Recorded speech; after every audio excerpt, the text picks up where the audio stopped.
Amén. Dios les bendiga a todos. Se puede sentar, ya lo ha hecho ya. Muy bien. Dios les bendiga. Espero que estén bien, que se encuentren bien. Sí les voy a pedir, por favor, que si podemos apagar los móviles, por lo menos ponerlos en silencio un ratito en lo que aquí vamos a estar compartiendo la palabra. Recordarles que después, no sé exactamente la hora, Yolanda, ¿a qué hora es el culto de jóvenes después? 6:45. De 12 años para arriba vamos a estar, de 12 años, ¿no? De 12 años para... no, pero es que ha venido una chica de 12 años para que venga también. De 12 años para arriba vamos a estar aquí compartiendo la palabra a los jóvenes. Los que ya tienen alguna edad, que Dios te bendiga. Mañana nos vemos, que hay culto nuevamente. Pero a partir de 12 años, después a las 6:45 vamos a estar aquí compartiendo la palabra. Qué bueno sería ver aquí a los jóvenes que tengan deseo de aprender de las cosas del Señor. Bueno, esta mañana tuvimos un tiempo, por lo menos hablo por mí, no sé si quizás estoy hablando en nombre de todos, pero un tiempo bastante bueno, un tiempo donde creo que hemos aprendido o por lo menos recordado algunas cosas de lo que la Biblia habla, ¿verdad? De la importancia que es pedir consejos, de que a veces nosotros no podemos creernos sabios en nuestra propia opinión, como dice la Biblia, sino que la Biblia nos aconseja que tengamos consejeros a nuestro alrededor, que podamos pedir consejos para las decisiones importantes.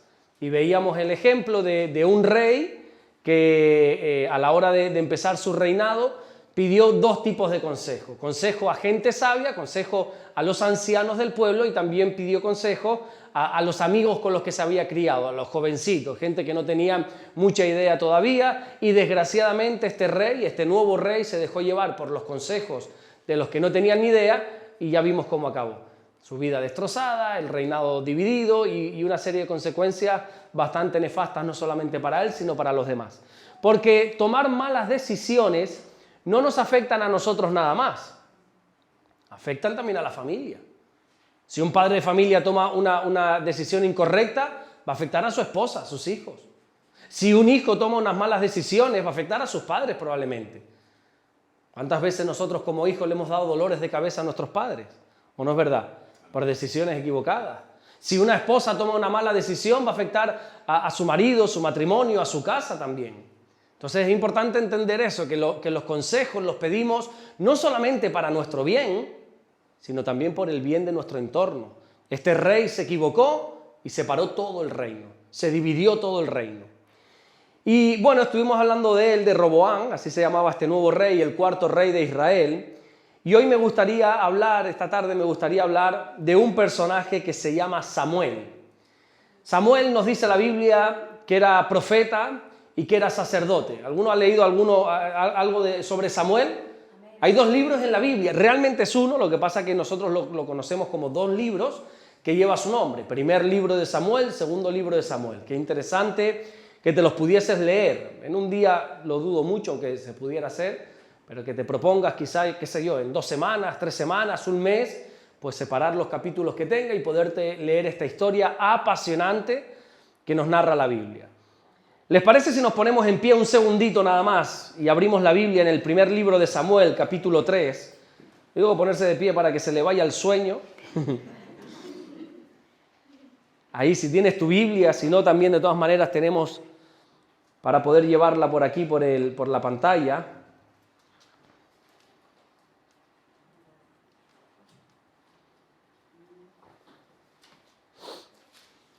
Primera de Samuel, capítulo 3. Vamos a leer solamente 4 versículos. ¿Lo tenemos? Bueno, pues así nos dice la palabra del Señor en el primer libro de Samuel, capítulo 3, versículo 1, dice: el joven Samuel ministraba al Señor en presencia de Elí, y la palabra del Señor escaseaba en aquellos días. No había visión con frecuencia. Y aconteció un día que estando Elí acostado en su aposento, cuando sus ojos comenzaban a oscurecerse de modo que no podía ver, Samuel estaba durmiendo en el templo del Señor, donde estaba el arca de Dios. Y antes que la lámpara de Dios fuese apagada, El Señor llamó a Samuel y él respondió, heme aquí. Amén. Hasta ahí vamos a leer nada más en esta tarde. Vamos a orar. Señor, gracias por tu palabra. Gracias, mi Dios, porque la podemos leer libremente, sin miedo a ser perseguidos, sin miedo a represalias sobre nuestra vida. Gracias, Señor, por esta libertad que por lo menos a día de hoy todavía podemos disfrutar, Señor. Oramos en el nombre de Jesucristo que mientras tu palabra es predicada en esta tarde, que ocurran los prodigios, las señales, las maravillas, Señor, las liberaciones, todo lo que tu palabra dice y promete que puede ocurrir, Señor, que ocurra esta tarde en nuestras vidas. Gracias, mi Dios, por todo lo que tú estás haciendo y por todo lo que vas a hacer en el nombre de Jesús. Y solo el que lo cree dice fuerte, amén y amén. Ahora sí, si quiere, ya puede tomar asiento, ponerse cómodo. Y vamos a hablar de este personaje, de Samuel. Samuel es un hombre que desde niño servía al Señor, desde joven servía al Señor. No es como algunas personas que conocieron el Señor o los caminos del Señor a los 30 o a los 40 o a los 50 o qué sé yo, incluso a los 80. El otro día mi esposa y yo tuvimos el privilegio de bautizar a un hermano con 80 y pico años, 82, 83 años, porque había conocido al Señor y tuvo el deseo de bautizarse. Y entonces, bueno, nosotros los bautismos, para envidia de ustedes lo digo, para sacarle un poco la envidia, ahí en Fuerteventura siempre tenemos buen tiempo, entonces los bautismos los hacemos en la playa. El otro día, bueno, nuestros hermanos que nos visitaron de Holanda, pleno diciembre, bautismos preciosos en la playa. ¿Es o no es? Pues en los bautismos anteriores, se bautizó este hermano de 82, 83 años, que por cierto en estos días se ha caído, estemos orando por él. Y dijimos, bueno, debido a la edad que tiene, vamos a bautizarlo en la orilla. Allí es verdad que en la playa donde celebramos los bautismos no hay mucha corriente, no hay muchas olas, pero bueno, de repente el mar te puede tirar una ola un poco así espontánea. Y estábamos en el bautismo, siempre bautizábamos que el agua nos llegara quizá un poco por encima de la cadera, todas las personas, pero con don Manuel dijimos, no, vamos a la orilla. No vaya a ser que él se meta, venga, qué sé yo, que venga una ola o algo, este hombre no tiene mucha fuerza, entonces nos ponemos en la orilla, entre Damaris y yo lo sumergimos y lo levantamos nuevamente, y así hicimos, pero justamente cuando él entra, se da la vuelta para ponerse frente a todos los hermanos que estaban en la iglesia, uy hermano, qué ola vino, qué ola, yo digo, pero ¿de dónde ha salido esta ola? 15 años viviendo aquí en Fuerteventura, no he visto una ola como esta yo aquí, vino una ola que tenemos una foto, que la debería haber traído, lo que pasa es que no sabía que iba a poner este ejemplo. Una foto que nos vemos a mi mujer y a mí agarrándole cada uno un brazo a este hombre y la espuma de la ola saltando. Bueno, al final este hombre se cayó, se revolcó. Claro, yo dije, en ese momento yo dije, ¿a quién suelto? ¿A mi esposa o a don Manuel? Yo le digo, tengo que soltar a mi esposa, porque este hombre, mi esposa se puede hacer daño, pero este hombre se nos puede quedar aquí. Yo tuve que agarrar a don Manuel para que no se fuera. Y bueno, al final, pues yo digo, pues ya quedaste bautizado, ya la ola te bautizó, no hace falta sumergirte más. Entonces, bueno, todo esto te cuento porque hay personas que conocen al Señor con una avanzada edad. Pero en el caso de Samuel no es así. La Biblia dice en el versículo 1 de este tercer capítulo que hemos leído, que el joven Samuel ministraba al Señor en presencia de Elí. Ahora te explico qué es Elí, quién es Elí. Es el sacerdote en aquel entonces del templo. Dice que ya estaba ministrando al Señor desde que era joven. Samuel para este entonces ya tenía unos 12 o 16 años, no podríamos afirmarlo exactamente, pero lo cierto es que ya era un adolescente, aunque en aquel tiempo ya 12, 16 años era ser un hombre, ¿verdad? Porque ahora tú ves a un niño de 12, 16 años, tú dices, es adolescente. Hace 20 años atrás eran hombres ya con esta edad. Pero bueno, Samuel tenía eso entre 12 y 16 años y ya estaba sirviendo a Dios. Ya estaba ministrando, dice literalmente este texto. Ministrar significa servir. Cuando la Biblia dice que Samuel ministraba al Señor, significa Samuel servía al Señor. Qué bueno, por lo menos para mí, no sé si para ustedes también lo es, qué bueno ver a jóvenes servir al Señor. Ver a jóvenes, ver a niños sirviendo al Señor. Ahora mi esposa y yo estábamos ahí detrás sonriendo, porque vemos a esta niña que estaba ahí batiendo sus palmas, adorando al Señor con 3 años. Y la veíamos, claro, nos recuerda también a nuestra hija que tiene 3 años. Pero qué bonito ver a un niño, ver a un adolescente, ver a un joven sirviendo al Señor. El otro día hicimos un culto de servidores, de líderes ahí en Fuerteventura y Damaris y yo tuvimos que repartir unos folios con unos bolis Pues había que rellenar una bobería. Y mi hija Rebeca pues, nos empezó a ayudar y ella empezó, venga para aquí los bólicos, con 3 años. Y a mí se me caía la baba. Primero porque es mi hija, lógicamente. Pero yo decía, qué hermoso verla servir al Señor desde tan niña. Qué hermoso. Y a mí me encanta ver a un joven sirviendo al Señor desde que es niño. La Biblia dice en Lamentaciones, capítulo 3, versículo 27, bueno le es al hombre llevar el yugo desde su juventud. Lo que pasa es que los niños no lo ven de esta manera. Ahora ya que uno tiene edad, ya hace un par de meses, 2 meses concretamente, cumplí los dichosos 40 años, ya no soy un niño, lo intento parecer, peinarme o vestirme o comportarme como un niño, pero no, ya tengo 40 años, ya no soy ningún niño. Pero ahora que ya tengo una edad, digo, oye, qué hermoso, qué bueno, qué privilegio que un niño se críe en la iglesia. Claro, seguramente aquí no, pero hay niños o hay adolescentes que lo ven aburrido y que dicen, qué mala pata he tenido, qué mala suerte que mis padres son cristianos. Y me tienen todos los domingos ahí metido en esa aburrida iglesia, mientras mis amigos están ahí fuera haciendo, deshaciendo lo que les da la gana. ¿Opinan así algunos de los jóvenes que están ahí sentados ahí atrás? ¿Verdad que no? Sí, muy bien. Sinceridad ante todo. Sinceridad equivocada, pero sinceridad ante todo. Muy bien. Y uno dice, oye, ¿pero por qué, hombre? Y tengo que estar aquí. Y la Biblia dice, bueno les al hombre servir al Señor desde su juventud. Hoy dices que sí y tienes toda la razón, puede ser, pero pasarán los años y dirás, gracias Señor porque mis padres me llevaron a la iglesia. Gracias, qué bueno que desde que he sido niño he podido alabarte, he podido adorarte. Lo mejor que puede hacer tanto un niño, un adolescente o un joven en su juventud es servir al Señor. No se pierde el tiempo cuando tú sirves al Señor. Mi mujer, incluso antes de nacer, ya estaba en la iglesia. Mi suegra iba embarazada a la iglesia. Pastor Manolo era el pastor de la familia de mi esposa cuando todavía no había ni nacido. Y ella nació, creció siempre en la iglesia. Siempre, desde que era niña. Pasó su niñez en la iglesia. Pasó su adolescencia, su juventud y ahora que es una mujer, siempre sirviendo al Señor. Y esto es muy hermoso. Y tristemente, pues hay muchas amigas o hermanas en el Señor que se criaron con ella, que ha ido pasando el tiempo y no están. Pero ahora tú ves la vida quizás de mi esposa y ves la vida de otras personas y dices, wow, qué diferencia la persona que es fiel a Dios y la que por motivo que quiera que sea, decidió seguir otros pasos. Qué bueno servir al Señor. ¿Opinan lo mismo que yo? Amén. Y Samuel así lo hacía. Desde que era un niño, desde que nació, su madre lo entregó para servir al Señor. Pero vamos a hablar por unos instantes de quién es Samuel. Vamos a ver quién es este personaje del cual la Biblia no solamente habla, sino que además 2 libros llevan su nombre. ¿Quién es Samuel? Bueno, Samuel era el fruto de un matrimonio llamado Elcana y Ana. Así se llamaba él. Yo no he conocido nunca un hombre que se llame Elcana. Ana sí, Ana he conocido muchas mujeres así, pero Elcana, un nombre un tanto extraño, pero así se llamaba. ¿Qué vamos a hacer? Elcana y Ana. Ellos eran unos verdaderos creyentes.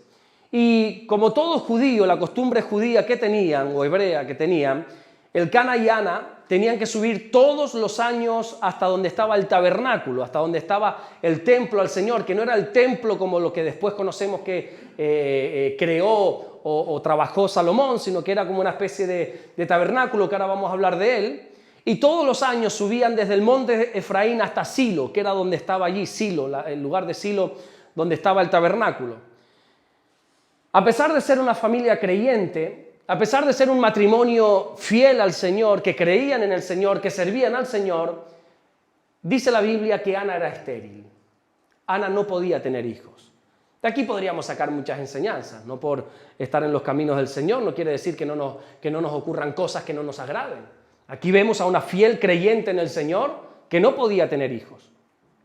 Hoy en día no tener hijos, para un matrimonio que lo desee, no quiero usar la palabra desgracia, pero sí es un pesar, es una verdadera tristeza. Un matrimonio que desee tener hijos y que por parte de alguno de los dos no puedan, es un pesar, es una verdadera tristeza. Pero para este entonces que estamos hablando, era una tragedia literalmente. Porque incluso la esterilidad se veía como un castigo de Dios. Y entonces no solamente tenías que cargar con tu tristeza, sino que además todo tu entorno te iba a acusar. Iban a estar siempre diciendo, ¿qué habrás hecho para que Dios te haya castigado así? Esa era la cultura de hace, estamos hablando de bastantes siglos atrás. Entonces imagínense cómo se sentía Ana para ese entonces. No podía tener hijos. Y mira que oraba y oraba y oraba delante de Dios, pero no podía. Pero en uno de esos viajes que hizo a la casa del Señor, en uno de esos viajes dice la Biblia que ella derramó su alma delante del Señor. Ella comenzó a clamar, ella comenzó a orar, a pedir para que el Señor no solamente la escuchara en esa petición, sino que respondiera esa petición. Dice así en el primer libro de Samuel, capítulo 1, versículo 11, Señor de los ejércitos, esta es la oración de Ana. Señor de los ejércitos, si te dignares mirar a la aflicción de tu sierva y te acordares de mí, y no te olvidares de tu sierva, sino que dieres a tu sierva un hijo varón, yo lo dedicaré al Señor todos los días de su vida, y no pasará navaja sobre su cabeza. Esto tiene que ver también con la cultura hebrea, que era un voto, se llamaba el voto nazareo, el tema de no pasar navaja, no se podían cortar el pelo. Sansón tenía este voto, recuerdan que Sansón decían que tenía la fuerza en el pelo, no era en el pelo, era en la integridad, en la fidelidad al Señor. Para que no les confundas esas palabras, no pasará navaja sobre su cabeza. Y entonces esta mujer estéril oró al Señor. ¿Y cuántos saben que para Dios no hay nada imposible? 2 o 3 nada más. Ana oró, Ana derramó su alma delante de Dios y se quedó embarazada. Hombre, lógicamente el Cana algo aportó, algo tuvo que hacer. Pero no hicieron nada diferente a lo que habían hecho antes de orar. Pero ahora Ana oró y se quedó embarazada. Y le pone a su hijo el nombre de Samuel. El Señor ha oído significa, o el Señor ha escuchado. Así le llama, Dios ha escuchado. ¿Cuántas cosas de verdad podríamos alcanzar, podríamos lograr si orásemos más? ¿Cuántas cosas la iglesia del Señor podría conquistar si orase más? Si nos quejásemos menos. ¡Ay, es que no tengo! ¡Ay, es que no puedo! ¡Ay, es que soy estéril! ¡Ay, es que no lo logro! ¿Cuánto podríamos lograr si la iglesia del Señor orase más? Si de verdad orásemos más. Ana podía haberse resignado a la realidad. Pues chicos, no entiendo el por qué, pero si eres estéril y ya está. Dale gracias a Dios por esa condición, no lo sé, entiendo que no sea de tu agrado, pero dale gracias a Dios, podrían haberle dicho a Ana. Y resignarse con esa realidad e incluso decirle a Dios, bueno Señor, pues acepto esta condición, gracias. Pero decidió orar. Ana por alguna razón sabía algo que todavía algunos creyentes no entienden o no comprenden, que es que la oración tiene poder. Escúchame esto, la oración tiene poder. Y no hay nada imposible para aquel que ora. No hay nada imposible. La Biblia dice, al que cree, todo le es posible. Y cuando nosotros oramos, pueden suceder cosas imposibles en nuestra vida. No significa que la oración, Dios nos vaya a entregar todo lo que oremos. No. Porque hay cosas que nosotros oramos, que Pablo más adelante dice, pero si tú estás orando y no sabes ni lo que pides, hombre. A veces oramos en la carne, oramos en una condición que no tenemos ni idea. Oramos con unas medidas que si Dios nos respondiera a esa oración nos perjudicaría.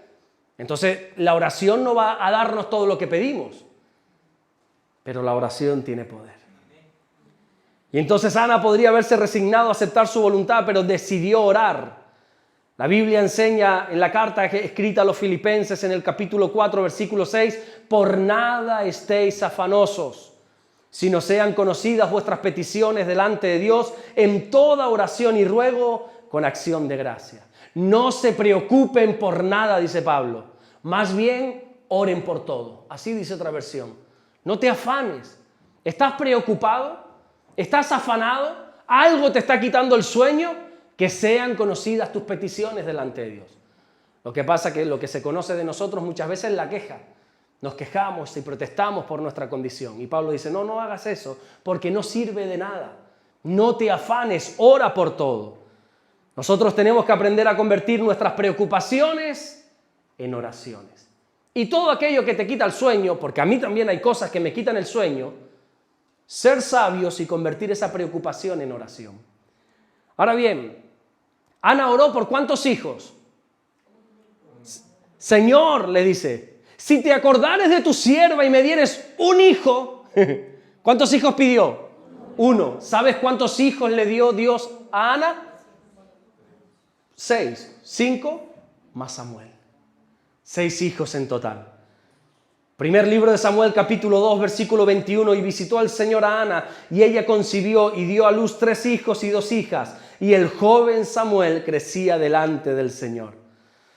Muchas veces las preocupaciones nos ahogan cuando estamos a tan solo una oración de suplir esa necesidad. Estamos a la misma distancia que nuestra rodilla del suelo, de quebrantar nuestro corazón a Dios en oración. Dice la Biblia que cuando Samuel fue destetado, más o menos a los 2 años, 3 años, en aquel entonces no había la leche como hay ahora que se le puede preparar, ¿cómo se le dice? La leche preparada, en polvo, ¿verdad? Que se le prepara y se le da y el bebé puede sobrevivir sin la madre hoy en día. En aquel entonces no. En aquel entonces no había nada de eso. Entonces los bebés no se podían separar de la madre hasta que no ser destetados a los 2, 3 años. Así que cuando Samuel fue destetado, dice la Biblia, Ana volvió a subir a la casa del Señor. Porque Ana había prometido algo. Ana había dicho, Señor, si tú me das un hijo, ¿qué voy a hacer con ese hijo? Te lo entregaré. Y este hijo te va a servir todos los días de su vida. Cuando pasa el año, o los 2 años, o los 3 años, no sabemos, Ana se acuerda de esa oración, lógicamente, bueno, es que nunca se había olvidado de ella. Y dice, ya el niño puede sobrevivir sin mí, tengo que entregarlo a la casa del Señor. Porque yo le prometí a Dios esto. Así que Ana vuelve a subir a la casa de Dios y allí en aquel tabernáculo el sumo sacerdote para ese momento se llamaba Elí. Y los sacerdotes eran sus hijos, los hijos de Elí, Ofni y Fines. Unos nombres feos, pero la vida de ellos todavía era más fea aún. Te voy a explicar por un momento cómo funcionaba el tema del sacerdocio. ¿Les interesa este asunto?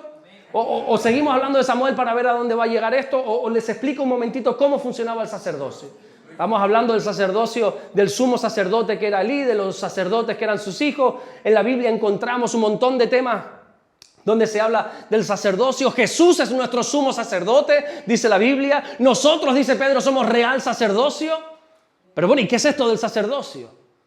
Porque para algunos la palabra sacerdote le suena más incluso al catolicismo, ¿verdad? ¿Qué es esto del sacerdocio?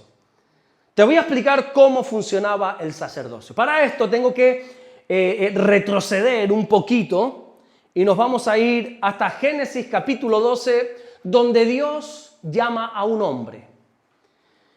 Dios llama a un hombre muchos años después de que intentase trabajar con el hombre allí en el huerto del Edén, con un matrimonio llamado, ¿cómo se llamaba aquel matrimonio colocado en el Edén? Adán, mira, ustedes saben, Adán y Eva, ¿verdad? Allí estaban. Lo que pasa es que el hombre cae en pecado. Cuando hablo del hombre estoy generalizando, más bien fue la mujer, pero el hombre cae en pecado. Lógicamente la santidad y el pecado no pueden convivir, la luz y las tinieblas no pueden convivir. Dios tiene que sacar fuera del paraíso, de aquel huerto del Edén, tiene que sacar a Adán y a Eva. Y bueno, tras una serie de circunstancias, Dios dice, con esta gente no se puede, voy a volver a empezar de cero, manda que el diluvio, pone sus ojos sobre Noé, sobre la familia, pero peor todavía, porque Noé cuando sale de aquella arca y ve el desastre creado, dice la Biblia que se toma un par de copas de más y que los hijos, bueno, un desastre. Al final Dios, viendo la humanidad, dice aquí es imposible esto, a ver cómo arreglamos este asunto. Pero de repente hay un hombre que le llama la atención a Dios. Hay un hombre que no me digas qué tiene, que a Dios le agrada. Y ese hombre se llama Abraham. Bueno, primero se llamaba Abraham, más tarde Abraham, pero ese no es el tema ahora. Abraham. Y Dios pone sus ojos sobre este hombre, Abraham. De Abraham, con Abraham hace un pacto, sempieterno, no eterno. Eterno es, no tiene principio, no tiene final. Dios es eterno. Pero este pacto es sempieterno, es decir, tiene un principio, mas no tiene un final. ¿Y este pacto cuál es? ¿Alguno me lo podría decir que está ahí en Génesis capítulo 12? ¿Cuál es el pacto que Dios hace con Abraham? Te bendeciré para que tú seas de bendición. Abraham, en ti van a ser benditas todas las familias de la tierra. De tu descendencia va a ser tan grande que no podrá ser contada. Pero resulta que Abraham tenía una mujer que se llamaba Sara. Oye, ustedes están bien puestos aquí, de verdad que sí. Que se llamaba Sara, y Sara tenía otro problemilla parecido al de Ana, que era estéril. Muy bien, no podían tener hijos. Sin embargo, Dios le promete, vas a tener un hijo. No te preocupes, porque Abraham era riquísimo, dice la Biblia, y Dios le seguía prometiendo bendición, hasta que un día Abraham le dice a Dios, Señor, que yo no estoy en contra de tanta bendición, pero ¿para qué quiero yo tanto si no tengo un heredero? Si al final el que me va a heredar es este Damaseno, un criado que tenía en la casa, si no recuerdo mal, se llamaba Eliezer, pero ¿para qué quiero yo tanto? Yo ya soy viejo ya. Y me sigues dando y dando y dando, que sí, Señor, que muchas gracias, pero es que al final no tengo quien me herede todo esto. Y Dios le dice, no, Abraham, que no te equivoques, que yo te voy a dar un heredero, que yo te voy a dar un hijo. Y Abraham dice, Señor, que no es por ponerte en duda, que ojo, que yo te creo, pero es que tengo 75 años. Ahí queda la cosa, siguen pasando los años y los años, yo no sé la reacción que quizá tuvo Sara cuando se lo dijo, pero pasan los años, 80, 85, oye, que no había manera, si ya con 75 era difícil, imagínate con 85, y luego pasan los años, y que no había manera.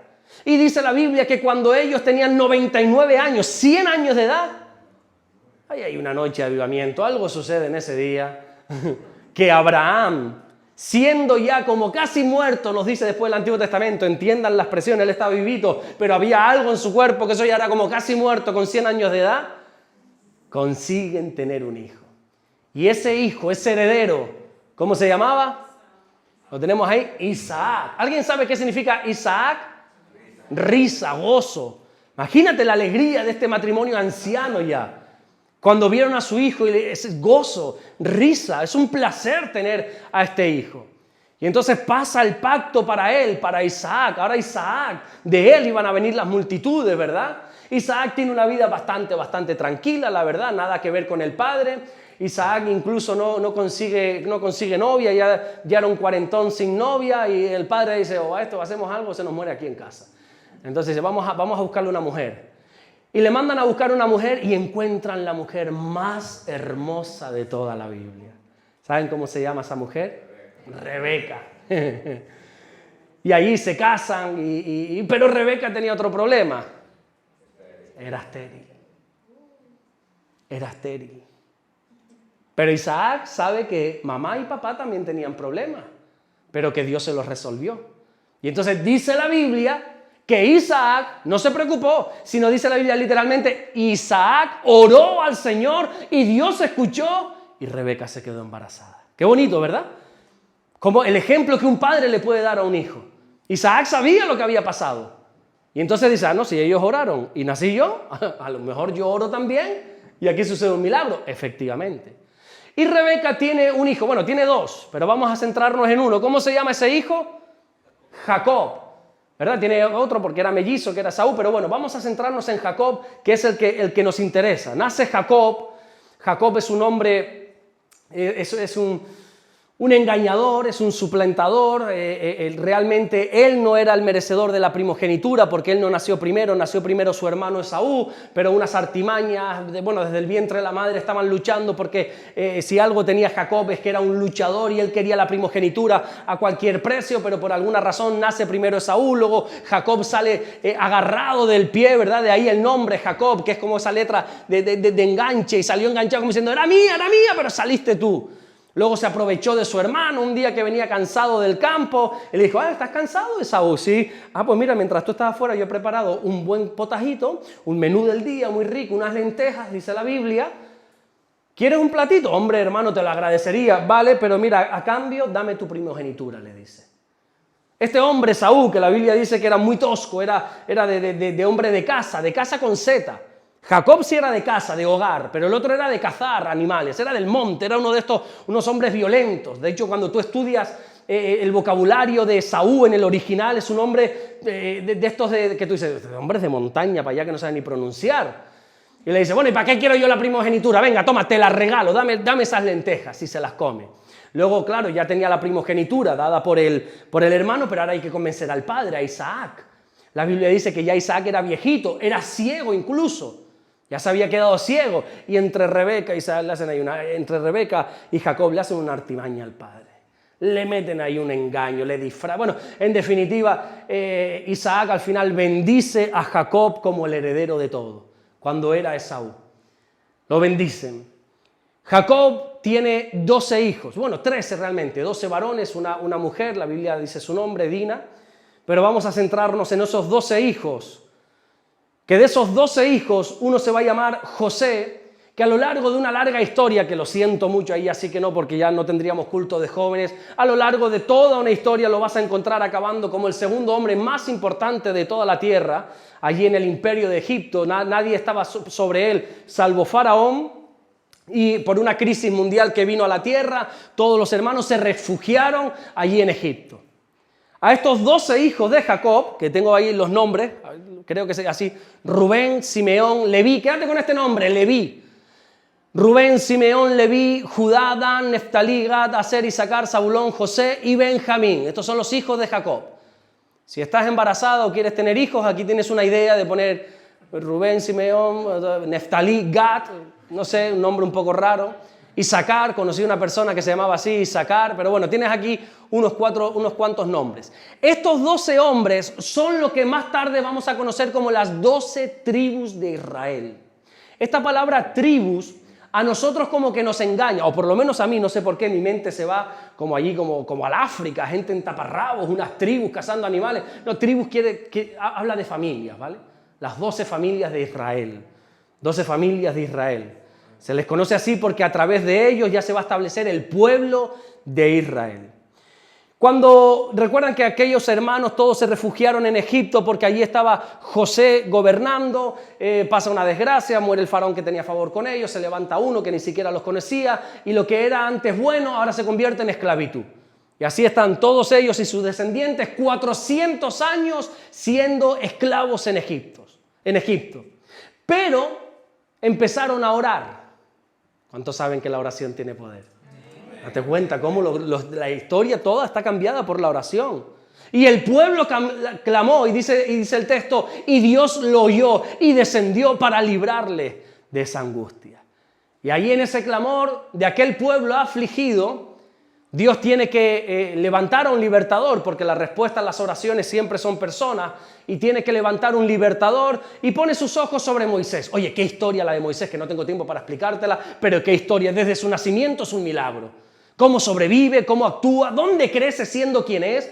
Un hebreo criado en palacio de Faraón, algo impresionante. Y entonces cuando Dios los libera de los egipcios usando a Moisés, quiere darles al pueblo la Torá, la ley, lo que nosotros conocemos como el Pentateuco, los 5 primeros libros de la Biblia.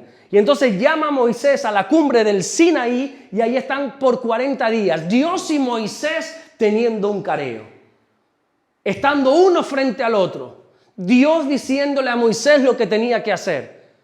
Se calcula más o menos que Dios liberó, que Dios liberó a través de Moisés de la tierra de Egipto unos 600.000 hebreos que estaban esclavos. Imagínense 600.000 personas caminando por el desierto. 600.000 personas que tienen su identidad cambiada, su identidad confundida. Son hebreos siendo gobernados en Egipto. No es como que tú ahora, como Daniel, por ejemplo, que acabó siendo preso en Babilonia, pero él conocía su cultura, él se había criado en Jerusalén. Pero aquellos hebreos solo conocían Egipto, solo conocían el látigo de los egipcios. Y ahora hay 600.000 hebreos, hijos del Señor, viviendo en el desierto. Y entonces Dios tiene que establecer unas leyes. Porque primero unas leyes para sobrevivir, para llevarnos bien, para que de aquí a 10 años esto no se haya acabado. Y entonces le dice, Moisés, sube al monte, al Sinaí, que te voy a dar unas leyes, que es lo que nosotros vamos a conocer como los 10 mandamientos. Pero resulta que mientras Moisés estaba con Dios, el pueblo abajo, ¿qué hace? Se desenfrena, literalmente dice la Biblia. Se desenfrena. Como no tenían un líder, un guiador, es que parece que las personas o nos atan en corto o nos desenfrenamos. Y entonces el pueblo abajo se desenfrena, empieza la crítica, oye, ¿qué pasa? Que aquí no viene nadie, y será que Moisés habrá muerto ahí arriba, y que no sé cuánto, y esto. Y Dios, cuando lo sacó de Egipto, Lo sacó no solamente como a escondidillas, sino que sacaron todo el oro de Egipto, dice la Biblia. Los hebreos se hicieron con todo el oro de Egipto. Y uno dice, bueno, ¿y para qué? Porque recuerda que iban a estar muchos años en el desierto y entonces ya Dios estaba preparando la solución. Yo tengo la provisión, el oro. Pero esa bendición de Dios, ¿sabes lo que hicieron con ella? La fundieron y se hicieron un becerro de oro para adorar. Toma ya. Dios los bendijo y ellos convirtieron esa bendición en maldición. Imagínate a Moisés bajando de aquel monte del Sinaí con 2 tablas, porque Dios con su mano, dice la Biblia, con su dedo, había escrito lo que nosotros conocemos como los 10 mandamientos. Imagínate a Moisés gozoso. Yo creo que Moisés no veía la hora de llegar al pueblo y decirle, miren lo que tengo, por Dios mismo. O sea, yo vengo aquí con un libro que es poderosísimo, que es la palabra del Señor, pero al final ha sido impreso, bueno, no sé dónde se habrá impreso este libro. Moisés vino con unas tablas escritas por Dios, con unas palabras directamente de Dios. Y Moisés gozoso bajando por aquel monte, de repente se encuentra al pueblo desenfrenado, al pueblo en pecado, al pueblo desastroso. Yo me imagino a Moisés como ese padre que ha criado siempre a su hijo en el temor del Señor y de repente se entera que su hijo está metido en no sé qué, metido en no sé cuánto, consumiendo aquello, consumiendo lo otro. ¿Qué le sucede al corazón del padre? ¡Crack! Se quiebra, se parte. Y Moisés se enfada. ¿Y qué hace? Ustedes lo saben, ¿qué hace con aquellas tablas? Las rompe. Tiene un ataque de ira. Moisés no es tan santo como parece. Tiene un ataque de ira, de rabia, de enfado. Tenía mal genio. De hecho, ese problema le impidió después entrar en la tierra prometida. Por otro enfado, cuando Dios le dijo, háblale a la roca. ¿Y qué hizo él? La golpeó. Cuidado con el mal carácter. Es que yo soy así. Cuidado con el mal carácter. Trata eso, hombre. No estés golpeando a la peña cuando Dios te ha dicho que le hable. No estés gritando cuando Dios te ha dicho que susurre. Cuidado con ese carácter. Y entonces cuando Moisés ve eso y se enfada y rompe aquellas tablas, dice, pero vamos a ver, ¿tú sabes lo que Dios ha hecho con nosotros? ¿Tú sabes el milagro tan grande que Dios ha hecho con nosotros, que nos ha libertado del mundo? Yo te podría decir lo mismo hoy a ti. ¿Tú sabes el milagro tan grande que Dios ha hecho para que tú y yo hoy estemos aquí? ¿Tú sabes lo maravilloso, todo lo que Dios ha hecho para que tú y yo hoy estemos aquí? Como para echarlo a perder ahora por una idolatría a un becerro que no tiene valor ninguno. Para seguir a un pecado que va a durar 5 o 10 minutos. ¿De verdad tú vas a vender tu salvación, a vender tu santidad por un pecado que lo único que te va a dar son 10, 20, 15 minutos de placer? Y entonces Moisés, que se enfada tanto, le dice al pueblo, hasta aquí, ya se acabó. Hoy hay que tomar una decisión. Y dice la Biblia en Éxodo capítulo 32, versículo 26, se puso Moisés a la puerta del campamento y dijo, ¿quién está por el Señor? Júntense conmigo. Ya está, se acabaron las bromas aquí. Se acabó el ser un cristiano a medias tintas. Dijo Moisés en otras palabras fuera de tiempo, ¿no? Se acabó ya esto de estar que sí, que no, que sí, hoy te adoro a ti, pero mañana me hago un becerro de oro. Se acabó. ¿Quién de verdad está por el Señor? Quien de verdad esté, que se junte conmigo. Y dice la Biblia, curiosamente, que a mí siempre me ha sorprendido este versículo, que se juntaron con él todos los hijos de Leví. ¿Te acuerdas que antes te dije, quédate con este nombre? Leví. Bueno, ¿y los demás? ¿Dónde están los hijos de Neftalí? ¿Y los hijos de Aser? ¿Y los de Dan? ¿Dónde están todas aquellas familias? Dice la Biblia que se juntaron con él los hijos de Leví. Entonces, a partir de ese momento, Dios crea un sistema de adoración. Todo cambia ya. Dios va a crear un sistema de adoración. Dios le dice a Moisés, Moisés, se acabó ya las subiditas a la montaña, se acabó todo esto, no. Levanta un tabernáculo, le dice Dios a Moisés. Un lugar donde el pueblo va a venir a adorarme. Creo que puse una foto, no sé si viene ahora o después. El tabernáculo, esto es el tabernáculo. ¿Han escuchado esa palabra infinidad de veces en la Biblia? Esto es con las medidas reales que la Biblia establece. Esto es el tabernáculo. Por eso les decía esta mañana que era como una especie de tienda de campaña, sin querer faltar el respeto, pero para que nuestra mente se lo pudiera imaginar. Pero literalmente esto era el tabernáculo. Un espacio que estaba vallado con unas telas, todo tiene un simbolismo precioso, una entrada. Ese lugar después estaba separado en dos, que después tenemos unas fotos. Dios le dice a Moisés, Moisés, ahora en medio de este desierto, en medio de esta gente pecadora que no cuida su santidad, levanta un tabernáculo, le dice Dios. El tabernáculo iba a tener 3 lugares. el lugar santo, o no, perdón, el atrio, que era este lugar, ahora te lo voy a explicar. A ver, pasa la siguiente foto, a ver cuál es. Ok. El atrio, que era todo aquello, el borde, por aquí podías estar tú por aquí. Esto era lo que se veía como la tienda de campaña, y dentro estaba separado en dos: lugar santo, lugar santísimo. Un lugar santísimo donde aquí había un artefacto que ahora te hablo de él, el arca de la presencia de Dios, el arca de la alianza, y moraba literalmente la presencia de Dios. Te das cuenta que cuando más te acercas a la presencia del Señor, más estrecho es el camino, más estrecho se pone el camino, ¿verdad? Y esto en definitiva es lo que Dios le dijo a Moisés: quiero que hagas esto en medio del desierto. Quiero que hagas eso. ¿Qué había en el atrio? Bueno, ahí lo tienes. En el atrio, cuando tú entrabas, lo que te encontrabas era el altar de los sacrificios. Ahí te lo señalé. El altar del holocausto, el altar de bronce, se le conoce así con estos nombres, donde el pueblo llevaba sus sacrificios. Recuerda que antiguamente no es como ahora de fácil, no estaban en la gracia.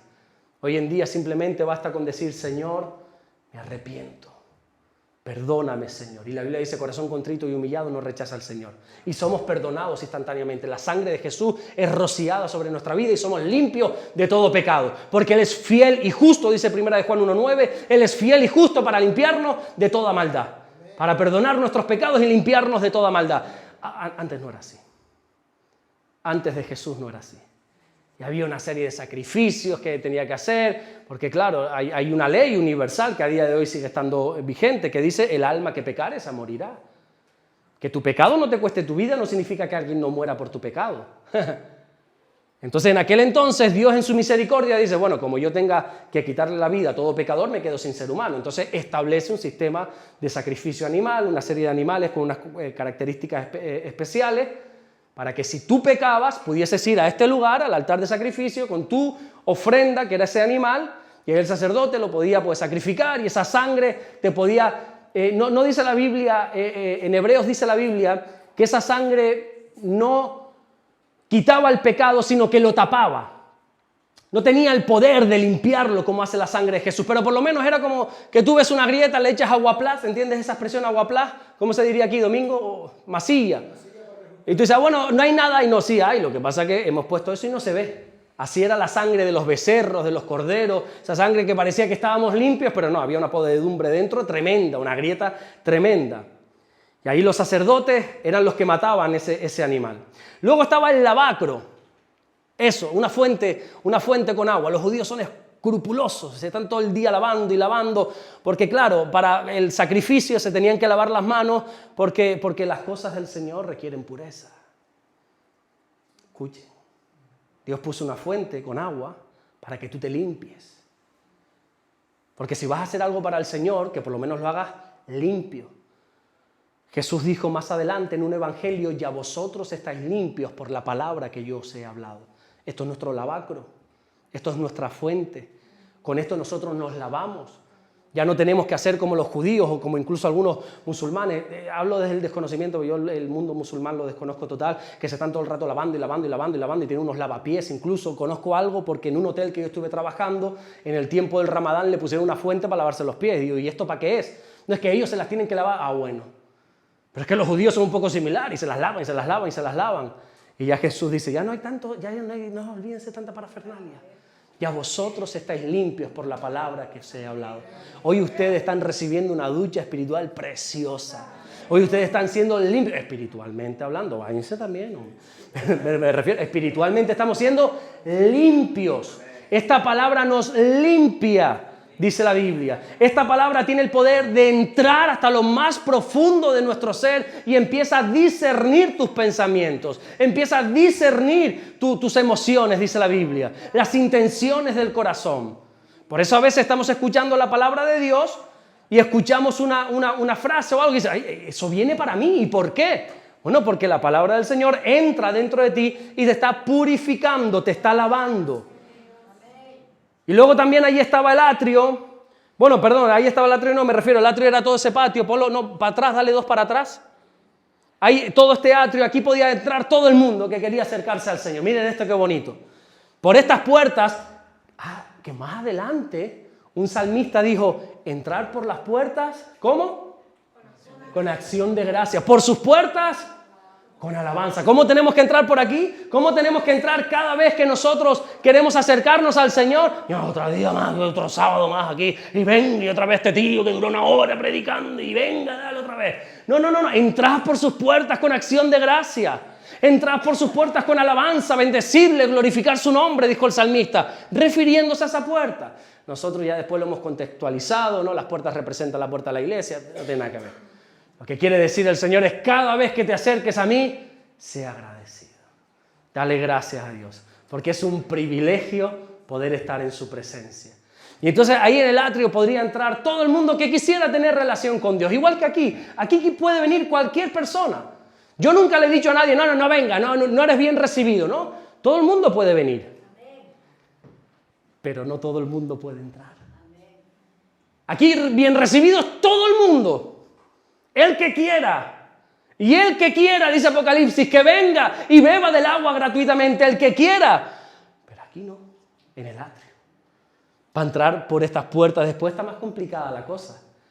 Ahí luego ya entramos en el lugar santo. Dale 2 veces para adelante ahora. Ese es el lugar santo.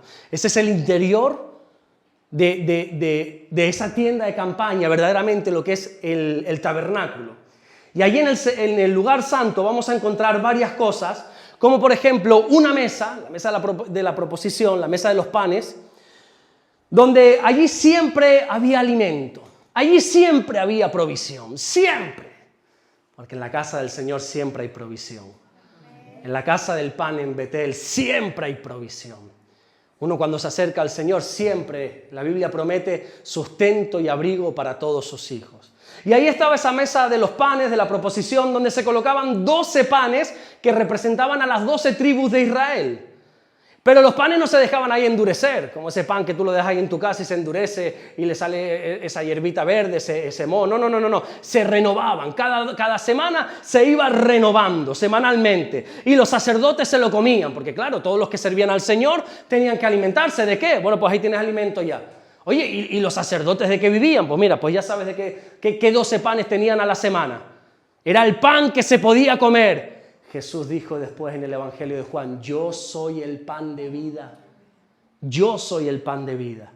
Ustedes están trabajando por un pan que perece, por un pan que come y a las 3 horas tienen hambre. Pero yo soy el pan de vida.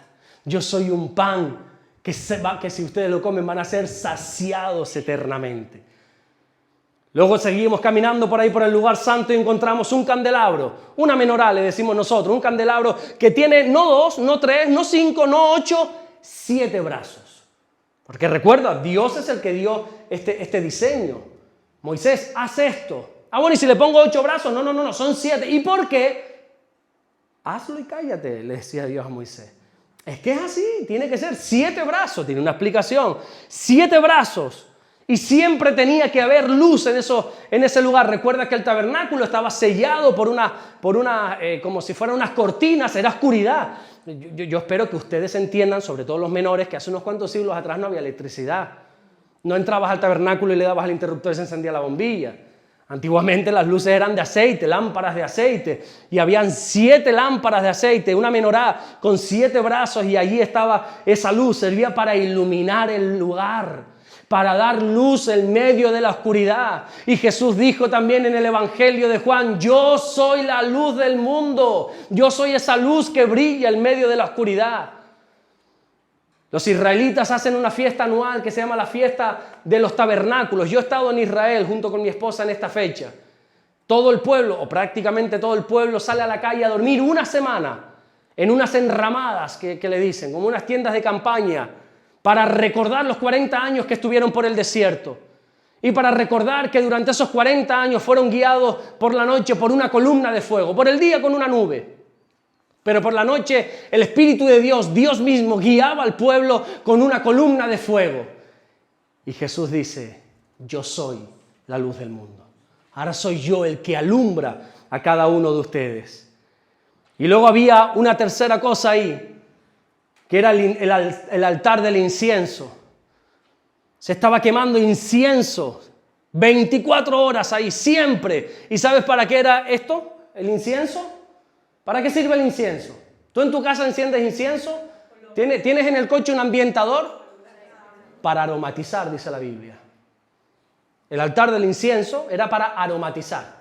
Pasa que hoy nuestra mente, el incienso son esos palitos que le prende fuego y se van quemando. No, en aquel entonces era una especie de hojas, de árboles que daban olor. Y uno dice, bueno, ¿y por qué tiene que oler bien? Porque fuera, a unos pocos metros, estaba el lugar del sacrificio, donde se estaban quemando esos animales. Yo no sé si tú has quemado alguna vez algún animal. Tú dices, uy, bueno, un asadero, una barbacoa, ¿has hecho alguna vez? ¿Eso da olor o no? ¿Te pegas ahí? Pues imagínate, en las cosas del Señor tiene que haber pureza incluso hasta en el olor. Entonces Dios dice, no, un altar del incienso, que huela bien, para aromatizar. Aquí dentro, en mi presencia, tiene que subir un olor fragante al Señor. No se le puede adorar de cualquier manera. Tenemos que lograr que la adoración suba como olor fragante. Más adelante, siglos después de esto, el apóstol Juan nos va a revelar algo muy interesante. Y es que este incienso, ¿sabes lo que representan? Las oraciones de todos los santos. Las oraciones tuyas, las oraciones mías, que constantemente estás echando y aparentemente no sucede nada, pero hay un olor que está subiendo, que está subiendo, que está subiendo. Tú dices, oye, pero llevo 3 meses, 6 meses, 10 años orando por esta persona, orando por esta situación y nada ocurre. Eso es como un incienso que está subiendo, que está subiendo, que está subiendo. Y un día, dice la Biblia, ese altar va a ser derramado. Todas esas oraciones van a ser contestadas, dice la Biblia. Y aquí a este lugar ya solo podían entrar los sacerdotes. Única y exclusivamente, si no eras de la tribu de Leví y no eras sacerdote, como entrases aquí, ¿sabes lo que sucedía? Morías inmediatamente, no llegabas ni a entrar. Querías correr a un lado un poquito la cortina, ibas a entrar y caías fulminado. Aquí solo entraban gente preparada para el Señor. Y por último tenemos el lugar santísimo. No sé si hay otra foto o es esa. Ese es el lugar santísimo. Para que te hagas una idea, era como un espacio más o menos como este cuadrado, donde ahí había una sola cosa. Ahí ya no había fuentes, ahí ya no había lámparas, no había mesas con panes, ahí solo había una sola cosa, que era el arca del pacto, donde allí en ese arca estaban las tablas de la ley, el maná y la vara de Aarón, que en otro momento te podría hablar de ella, pero lo más importante es que en ese arca, con 2 querubines cubriendo algo, aquí moraba la Shekinah, la presencia de Dios. No es como ahora que está en todo lugar, sino que estaba aquí, estaba la Shekinah, la gloria, la presencia de Dios, estaba allí en el lugar santísimo. Solo el sumo sacerdote podía acceder a este lugar, una vez al año nada más. Una vez al año, el día del Yom Kippur, que se conoce en hebreo. No es como ahora que acá tenemos culto a las 10, bueno, pon otro a las 4, pon otro a las 6. Y pon otro a las 10, que todavía antes de irnos a la cama nos ponemos en la presencia de Dios un ratito. Pon una vigilia también, hombre. Y una vez al año. Y una sola persona de todo aquel pueblo podía entrar. Y de repente ese sumo sacerdote, que no es como ahora que entramos por las puertas como, buenas, y te sientas y aquí y te pones a hablar de fútbol y te pones a hablar de no sé qué. No, el sumo sacerdote se preparaba para entrar ahí. Se ponía unas vestiduras que tienen un significado impresionante, pero lo más curioso es que iba con unas campanitas bordadas en el vestido de abajo, porque entraba en esta posición. Entraba caminando así para hacer sonar siempre las campanitas. Clic, clic, clic, clic, clic, clic, clic, clic, como un cascabel. ¿Cuántos tienen gatos aquí y le han puesto un cascabel? Bueno, pues ¿sabes lo que es un cascabel, no? Una campanita. Así entraba el sumo sacerdote. Muchísimas campanitas en lo bajo. ¿Para qué? Para que se escuchasen. Porque si se dejaban escuchar, ¿sabes lo que había pasado, no? que el sumo sacerdote, se había muerto ahí dentro. Dios no había aceptado ese sacrificio. Dios no iba a traer perdón de pecados ese año. Y el sumo sacerdote no solamente entraba con esas vestiduras, con esas campanitas, moviéndose de aquí para allá, sino que entraba atado con una cuerda. Una cuerda en la cintura donde los sacerdotes por fuera estaban agarrando esa cuerda. Por si acaso Dios no aceptaba ese sacrificio y caía fulminado, no se podía entrar ahí a recoger el cadáver, había que arrastrarlo. No todo el mundo podía entrar a este lugar. El tabernáculo se situó en el centro del pueblo, con todas las tribus alrededor. Mira este diseño, qué bueno. Así literalmente era el tabernáculo. Dale al siguiente, creo que es. Así era el tabernáculo. Las 12 tribus, Efraín, Manasés, Benjamín, Rubén, Simeón, Gad, todos por aquí. Aquí estaban los levitas. Aquí en este lugar está varón, que de aquí venía el sacerdocio, y aquí en el centro, la presencia de Dios. Porque la presencia de Dios tiene que ser el centro de tu vida. Escúchame algo. La presencia de Dios no es parte de tu vida. El servicio de Dios no es parte de tu vida. Dios tiene que ser el centro de tu vida.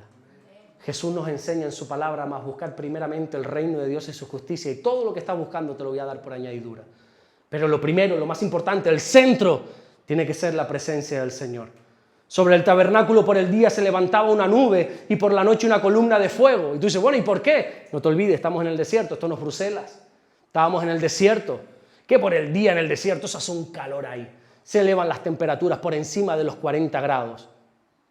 Y entonces Dios, que es muy sabio y guarda a sus hijos, levantaba una nube que daba sombra. Y entonces ahí estaban los hebreos en medio del desierto, cubiertos por una nube, que era Dios mismo. Pero es que el desierto tiene una característica, y es que por la noche, aquel desierto que estaba a 40 grados puede bajar la temperatura a menos algo de grado. Ahí sí parecía Bruselas, por la noche. Entonces aquel fuego, aquel calor abrasador del día se convertía en congelación por la noche. ¿Qué hacía Dios? Tengo una foto también. ¿Qué hacía Dios? Bueno, esa es la nube, así estaba la nube, y por la noche, columna de fuego. ¿Quién es ese fuego? Esa luz del mundo. Que el fuego también representa la presencia del Espíritu Santo, ¿verdad? Ese fuego que daba calor al pueblo. Es Dios quien nos da calor. Y entonces, cuando la nube se movía, el pueblo se movía. Así estuvieron 40 años por el desierto. Ahí no decía Moisés, bueno, pues hoy, ¿dónde vamos? ¿Vamos a la tierra de Cades Barnea? No. Aquí quien nos guía es Dios. Cuando la columna o cuando la nube se vaya a mover, usted se mueve. Cuando Dios te diga algo, usted se mueve.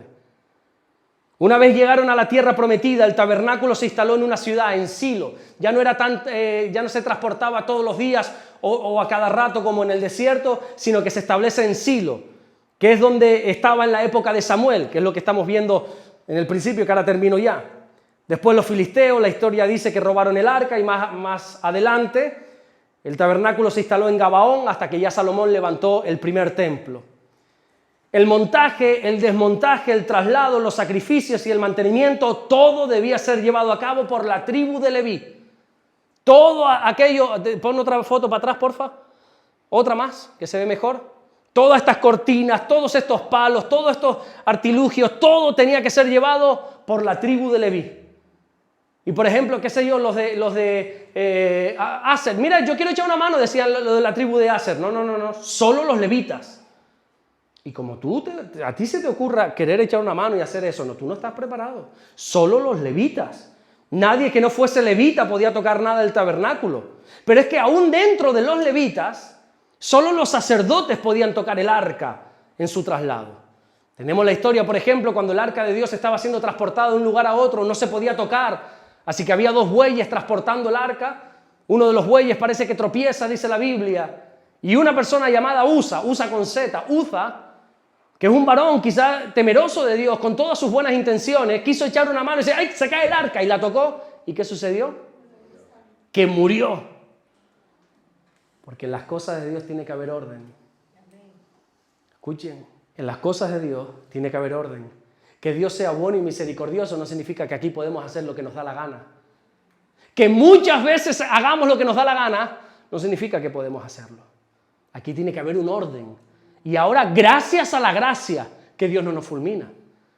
Pero la Biblia establece que aquella persona, con todas sus buenas intenciones, se saltó la ley de Dios y murió instantáneamente. Y tengo una pregunta para ti en esta tarde, ya casi noche. ¿Por qué Dios escogió a los levitas? ¿Por qué Dios escogió a esta tribu y no a los demás? Bueno, pues Dios escogió a los levitas porque los levitas escogieron a Dios. ¿Te acuerdas cuando Moisés, se acabó ya este cachondeo? Dijo Moisés, júntense conmigo los que apuestan por el Señor. Y solamente los levitas apostaron por Dios. Solo los levitas se acercaron. Y cuando tú escoges a Dios, Dios te escoge a ti. Santiago creo que es el que nos dice, acercaos a Dios y Dios se acercará a vosotros. Cuando tú das ese primer paso, Dios da el resto de los pasos, no te preocupes. Y Dios estableció un sistema perfecto para sostener a los levitas, que era el diezmo y sobre todo el sobrante de los holocaustos. Porque cuando llegaron a la tierra prometida, Josué, en este caso ya no Moisés, Josué repartió la tierra. Bueno, pues a esta tribu le toca todo esto, pueden vivir de la tierra, de los animales, del ganado, de los negocios que hagan, a ti te toca esta tierra, a ti. Y los levitas diciendo, ¿y a mí? ¿Y a mí? ¿Y a mí? La herencia de ustedes es el servicio a Dios. ¿Vale? ¿Y de qué vivo? Bueno, no te preocupes que va a haber un sistema, que es el sistema de los diezmos, el sistema de los sobrantes de los holocaustos, donde todo el pueblo les va a sostener a ustedes. No se preocupen. Cuando los animales se llevaban para el sacrificio, se quemaban una parte, la grosura. Se quemaba la grosura de los animales, la carne no.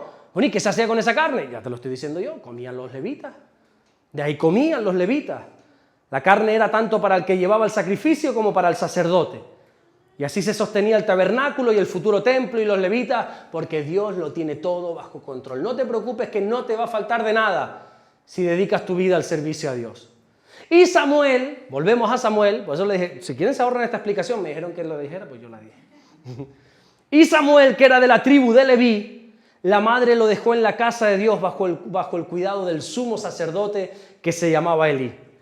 Dice la Biblia en primer libro de Samuel, capítulo 1, versículo 24, después que lo hubo destetado, lo llevó consigo con 3 becerros, una efa de harina, una vasija de vino y lo trajo a la casa del Señor en Silo, y el niño era pequeño. Pero ese niño pequeño creció, porque los hijos crecen para nuestro pesar. Yo desearía, ayer por la noche de madrugada, mi esposa y yo viendo fotos de nuestra hija, chiquitita con 1 año, y me decía, ¿no te gustaría que volviese a ser así? Yo daría mi vida porque mi hija volviese a tener 1 año, y ya tiene 3, iba a cumplir 4, y cuando menos va a crecer. Ayer era pequeñita, ¿verdad? Ayer la tenías en tus brazos y mira. Samuel se convirtió en el líder espiritual de Israel.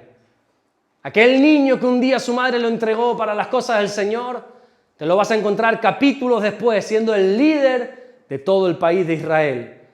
Fue Samuel, curiosamente, el que ungió a los primeros reyes de Israel. Pero ¿tú sabes por qué Dios pudo usar tanto a Samuel? ¿Sabes por qué Dios pudo contar con este muchacho que se convirtió en un hombre? ¿Sabes por qué Dios lo pudo usar tanto para su gloria? Porque Samuel tuvo unos padres que se encargaron que su hijo desde bien pequeño estuviera en las cosas del Señor. Samuel tuvo una madre que a pesar seguramente de los llantos de Samuel cuando lo dejó allí, porque Samuel seguramente quería seguir teniendo teta, pero ya es tu hora de ser destetado, y ya tienes que estar aquí. Yo seguramente cuando Ana se dio la vuelta, Samuel lloraba, estoy completamente seguro, la Biblia no lo dice, y yo siempre le enseño a la iglesia que lo que la Biblia no dice, usted no lo invente, pero se cae por hecho, se cae de maduro aquí, ¿verdad? No digas esa palabra si hay algún venezolano. Dios pudo contar con Samuel porque Samuel tenía unos padres que entregaron a sus hijos al Señor, que se ocuparon de que sus hijos estuvieran en las cosas del Señor. Que a pesar de los llantos, a pesar de hoy no me apetece, hoy no quiero, es que yo no quiero ir a esa iglesia. Con todo mi respeto, usted se calla y viene a la iglesia. Escuchaba el otro día por internet el testimonio de un pastor que ya es adulto, que se crió en la iglesia, y un día le dijo a la madre de pequeñito, mamá, hoy no me apetece ir a la iglesia. Y la madre le dijo, bueno, no es totalmente normal, es entendible. Entonces no puedo ir. Dice, no, hoy vas sin ganas. Pero vas. Quienes deberían haber guiado al pueblo, ¿sabes quiénes eran? No Samuel, eran los hijos del sumo sacerdote. Ofni y Fines, ¿recuerdas que antes te hablé de ellos? Pero dice la Biblia que ellos eran malos. Ellos eran corruptos. Estos hijos eran perversos, dice la Biblia. El primer libro de Samuel, capítulo 2, versículo 12, dice, los hijos de Elí eran hombres impíos y no tenían conocimiento del Señor. Dice la Biblia, si sigues leyendo, que ellos robaban de las ofrendas. Había un pueblo bondadoso que temía al Señor, que amaba las cosas del Señor y entregaban sus ofrendas. Y estos sinvergüenzas, bandidos, que no tienen otro nombre, robaban. Pero hoy todavía hay algunos omnifines por ahí que siguen. Y dice que ellos robaban de las ofrendas. Que sinvergüenzas, ¿no? Y robaban. Y se acostaban con las mujeres que iban a servir al templo. Con esas mujeres que tenían deseo de servir al Señor. Estos usaban su autoridad para acostarse con ellas. Oye, qué sinvergüenza. Y encima dice la Biblia que eran desobedientes. Pero ¿tú sabes por qué ellos hacían esto? ¿Sabes por qué tenían hijos desobedientes? Mire, te voy a leer de nuevo el versículo 12. Dice, los hijos de Elí eran hombres impíos. A mí no me asusta esa palabra, porque impíos ha habido siempre.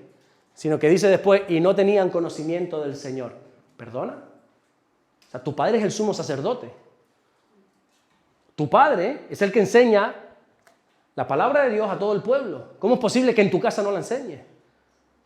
¿Cómo es posible que tú, que eres el sumo sacerdote, que eres supuestamente el que está guiando a todo un pueblo, no hayas sabido guiar a tus hijos? Y no es que los hijos no hayan querido seguir el camino de Dios, sino que dice la Biblia que no tenían conocimiento. Hubo un padre ausente ahí que no les enseñó la palabra de Dios. Que no les dijo, ovni, fines, vengan aquí, siéntense ahí, les voy a leer una historia bíblica, les voy a hablar de Moisés, les voy a hablar de Abraham, les voy a hablar de Adán. Mientras que Elí no instruyó a sus hijos, Ana llevó a su hijo a la casa del Señor.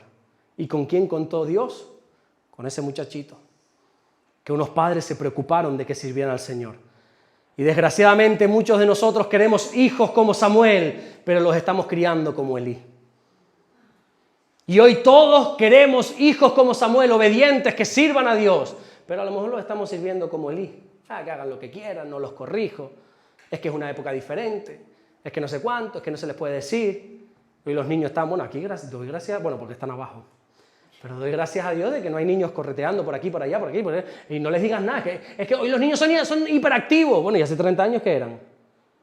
Mi mujer se crió en la iglesia, y ahí está ella te puede decir que si con 3, 4, 5, 10 años se movía, la disciplina no venía del pastor, la disciplina venía de la madre que le cogía y le metía un pellizcón. Usted se quieta y encima te llevas aquí el pellizcón, la vergüenza, y en casa te voy a dar con la chola. Y Santas Pascuas. Pero hoy en día los criamos como Elí. No hay conocimiento, no les pedimos, no les demandamos, pero luego queremos hijos como Samuel. El tiempo en el que vivió Samuel fue un tiempo muy complicado. Dice la Biblia en el versículo 1 de 1 de Samuel capítulo 3, el joven Samuel ministraba al Señor en presencia de Elí y la palabra del Señor escaseaba en aquellos días. No había visión con frecuencia. Me refiero que el tiempo en el que vivió Samuel era complicado porque la palabra de Dios escaseaba. Qué triste, ¿no? Pero, ¿sabes? Que a mí me llama la atención porque ¿cómo va a escasear algo que ya está? No escaseaba por parte de Dios, escaseaba por parte de los hombres. Y hoy puede ser que la palabra de Dios escasee en la vida de muchos creyentes. Y tú dices, ¿cómo es posible si hay miles de versiones de la Biblia? Bueno, pero es que no se trata de Dios, se trata de que tú no cuentas con la palabra del Señor. Escasea porque tú no cuentas con ella. Siempre que está su palabra, Dios habla. El tema es, ¿habrá alguien aquí que obedezca la palabra del Señor? Hoy vivimos en días difíciles también donde la palabra de Dios escasea. Y creo que Dios está buscando gente como Samuel, que en medio de una generación corrupta, en medio de cuando tengas amigos corruptos como los hijos de Elí, que en medio de tanta confusión, que en medio de tanta maldad, en medio de tanto pecado, en medio de tanta inmoralidad, se levanten creyendo y obedeciendo al Señor. Dios está buscando gente como Samuel, que en medio de una ciudad perversa entregada al pecado como pudiera ser esta, o cualquiera sobre la faz de la tierra, decidan vivir en santidad. Una noche, dice la Biblia, Dios llamó a Samuel. ¿Puedes pasar y vamos ya para terminar? Una noche, dice la Biblia, Dios llamó a aquel niño que la madre le había entregado. Dice la Biblia en primer libro de Samuel, capítulo 3, versículo 1, el joven Samuel ministraba al Señor en presencia de Elí, y la palabra del Señor escaseaba en aquellos días, no había visión con frecuencia. Y aconteció un día que estando Elí acostado en su aposento, cuando sus ojos comenzaban a oscurecerse, de modo que no podía ver, estaba ya muerto de sueño como algunos de ustedes, Samuel estaba durmiendo en el templo del Señor, como algunos de ustedes también están durmiendo aquí en la casa del Señor. Fíjense que cuando digo estas cosas miro para abajo, para no mirar a nadie. Que tenga oídos para oír, oiga. Samuel estaba durmiendo en el templo del Señor, donde estaba el arca de Dios. Y antes que la lámpara de Dios fuese apagada, ¿qué lámpara? ¿De qué lámpara está hablando aquí? De la menorá, aquel brazo, ¿recuerda? Antes que la lámpara de Dios fuese apagada, el Señor llamó a Samuel y él respondió, heme aquí. Fíjate, pues dice, un día Dios llamó a Samuel. No fue un día extraordinario, no fue un día de un gran evento, no fue un día de un día especial, un día. Porque Dios, que veía la fidelidad diaria de este muchacho, un día le llamó. Un día Dios te llama. El tema es, ¿vas a estar atento? ¿Vas a estar pendiente para escuchar la voz de Dios? Si alguno anhela obispado aquí, buena obra desea. Y no te preocupes, sé fiel, que el que es fiel en lo poco, en lo mucho va a ser puesto. Y un día Dios te va a llamar. Algo va a suceder para que Dios te llame. En estos días estaba con un amigo que es pastor. Y él es pastor porque en su iglesia el que iba a ser el pastor, pues cometió un error, como pudiésemos cometer todos. Entonces tuvo que ser echado a un lado. Y el que ahora es el pastor, él no quería ser el pastor. Él nunca tuvo deseo ni pensamiento de ser el pastor, porque siempre se sabía que esta persona iba a ser el pastor. Entonces yo le decía, bueno, ¿y qué tal ahora que eres el pastor de la iglesia? Y dice, ¿cómo así? Pues esto es un privilegio. Ya, pero es que de las maneras que se han dado las cosas, me decía él. Si esta persona no hubiera hecho eso, yo no estuviera aquí. Yo estoy aquí por el error de otro. Yo le digo, no. Dios lo ha preparado todo. Y un día Dios te ha llamado. Un día Dios te va a llamar.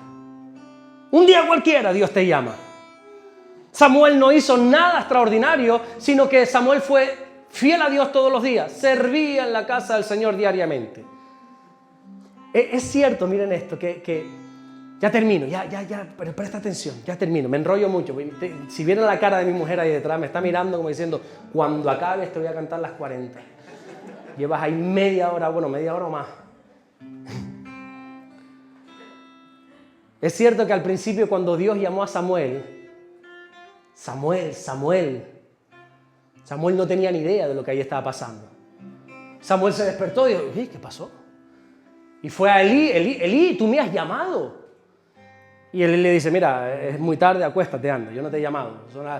Estará soñando, le dice Elí. Acuéstese, hombre. Y Samuel dice, bueno, pues yo me acuesto. Y se acuesta. Y se vuelve a acostar. Le vuelve a venir el sueño y de repente escucha, Samuel. Y dice, pero este hombre me está vacilando a mí. Va otra vez a Elí, vamos a ver, tú me estás llamando a mí.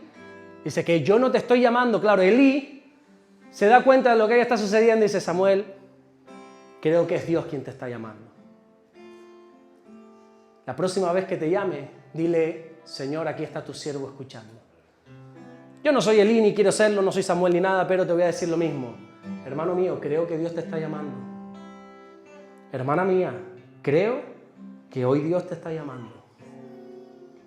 Entonces Elí, que no era un buen padre, pero parece que era algo bueno de sacerdote, le dice, Samuel, creo que es Dios. Y Samuel se vuelve a la cama, se vuelve a acostar y por tercera vez se escucha, Samuel, Samuel. Y dice la Biblia en el versículo 10 de 1 de Samuel, capítulo 3, vino el Señor y se paró y lo llamó como las otras veces, Samuel, Samuel. Entonces Samuel dijo, habla, porque tu siervo oye.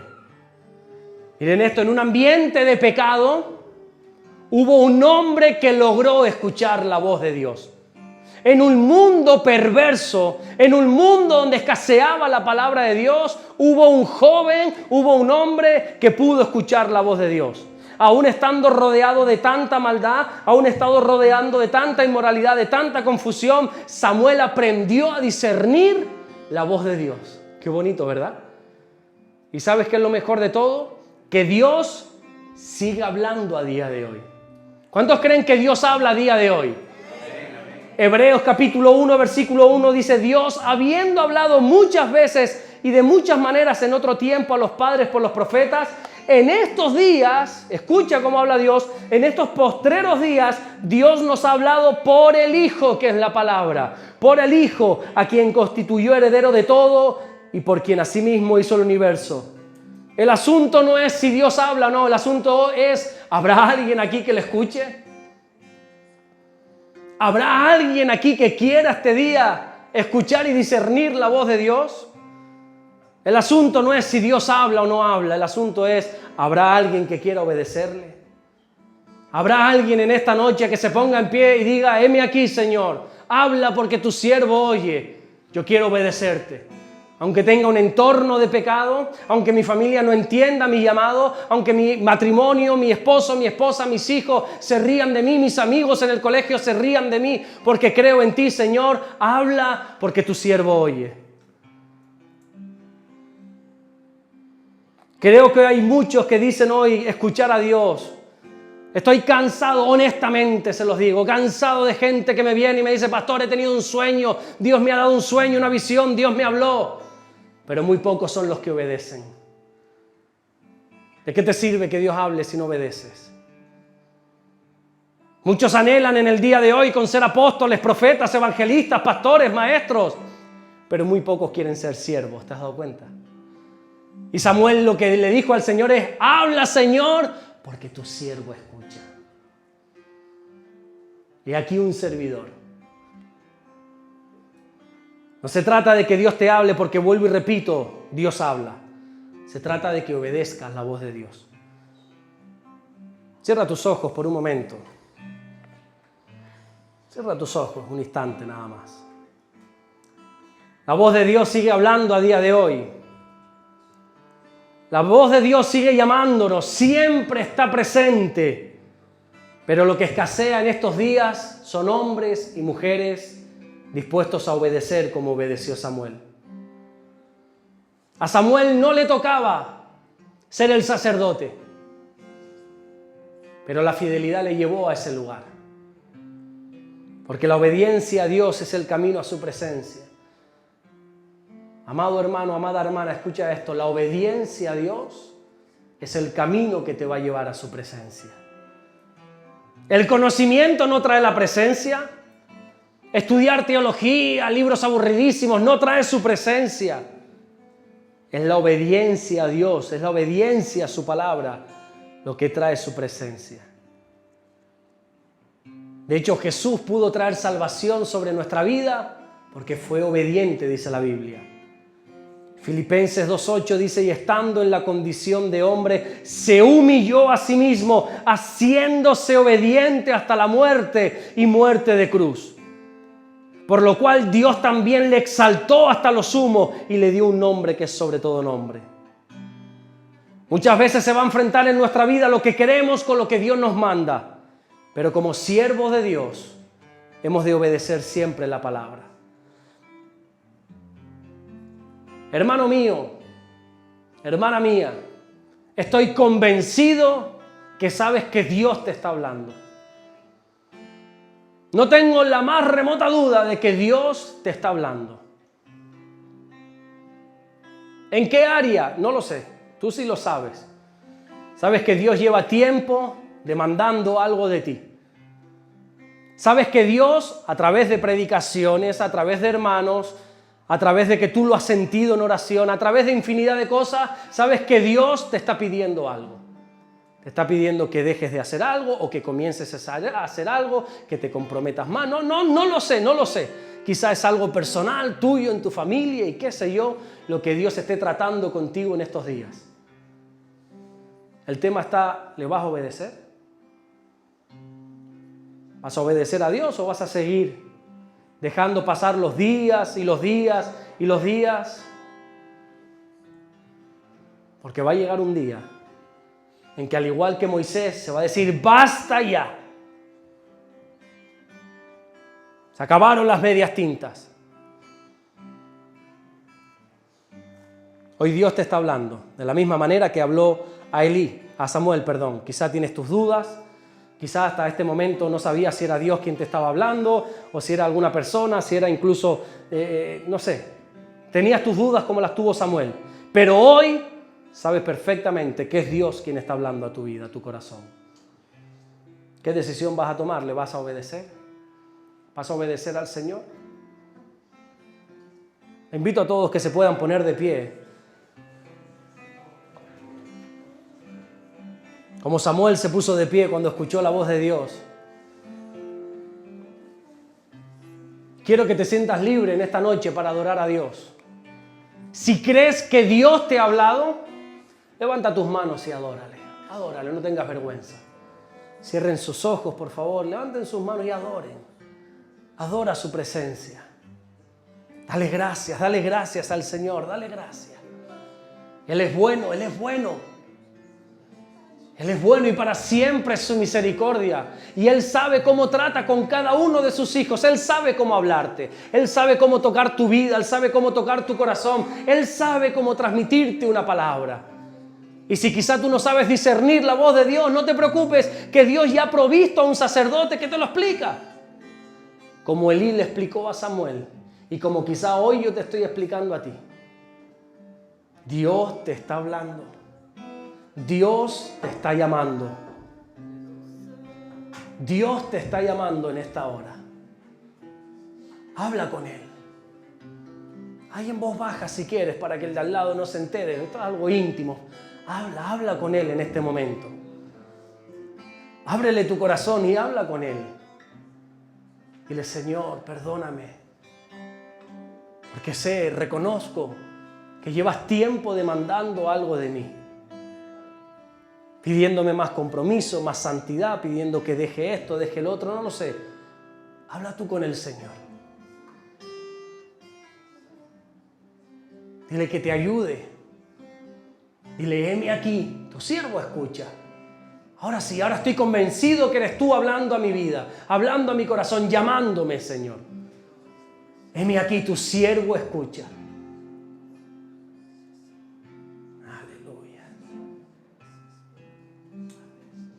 Habla con Él, habla con tu Padre, Él está aquí. Habla con Él, con su presencia. La Biblia dice que cuando Jesús murió, se rasgó el velo. Ese velo que separaba el lugar santo del lugar santísimo. Ese velo que imposibilitaba a los demás entrar a la presencia del Señor a través de la muerte de Jesús, fue rasgado en dos. Y ahora dice la Biblia, todos y cada uno de nosotros tenemos entrada, tenemos acceso a la presencia del Señor. Hebreo nos dice, entrad confiadamente, acercaos confiadamente ante el trono de la gracia para que podáis hallar el oportuno socorro. Acércate en esta noche a su presencia. Tienes libertad para hacerlo. Ya no hay velos, ya no hay puertas, ya no hay obstáculos para que te puedas acercar a la presencia del Señor. Acércate en esta noche a su presencia. A través del arrepentimiento, a través de la oración. Acércate a Él. Acércate a su presencia, hermano mío. Acércate. Aleluya. Aleluya. Bendito eres tú, Señor. Sigue hablando porque tu siervo escucha. Señor, mira a tus hijos escuchando aquí tu voz, Señor. Queriéndote adorar, queriéndote bendecir. Aleluya. Gracias, gracias. Gracias, Señor.